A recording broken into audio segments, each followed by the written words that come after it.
একটু বসেন না, একটু ভাবেন যে আমাকে চলে যেতে হবে, চলে যেতে হবে। এই কোলাহল, এই ব্যস্ততা, এগুলো থাকবে, থাকবো না আমি। সাইয়েদনা ওমর ফারুক বলেছেন, মুতু ক্বাবলা আন তামুতু, মরার আগে একবার মরো। হাসিবু ক্বাবলা আন তুহাসাবু আলাইকুম, তোমার হিসাব নেওয়ার আগে তুমি একবার নিজের হিসাবটা করো না। কাগজ বের করে একটু লিখো না, কি কি ভালো কাজ করছিলা, যেগুলো দিয়ে নাজাতের ওসিলা হতে পারে, 1 2 3, আর কি কি আকাম কুকাম করছো দেখো না, লিখে দেখো তোমার অবস্থাটা কি। মরার আগে একবার মরো। মরার আগে খাটের মধ্যে শুয়ে শটান করে চোখ বন্ধ করে একবার মরার ভান করে দেখেন কেমন লাগে। চোখটা বন্ধ করেন আর ভাবেন আপনি নাই, কি কি হতে পারে ভাবেন।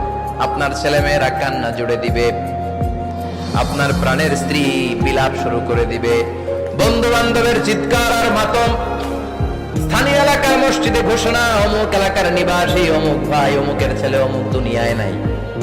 সব আত্মীয়রা চলে আসবে, ফেসবুকে স্ট্যাটাস দেয়া হবে, সবাই সবাইকে জানাবে বিকাল 4টায় অমুক হাই স্কুল ময়দানে আপনার জানাজা।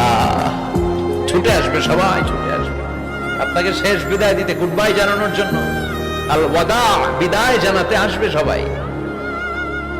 4 তাকবীর দিয়ে আপনার জানাজা হবে, অশ্রুসিক্ত জানাজায় আপনার বিদায় হবে, কাঠের খাটিয়ার মধ্যে করে কাঁধে তুলে আপনার কবরে নেওয়া হবে, আগে থেকে খুঁড়ে রাখা কবরটার মধ্যে আপনারে বিছিয়ে দেয়া হবে, বাঁশের কচি দিয়ে তার উপরে মাটির চাপা দিয়ে সব চলে যাবে।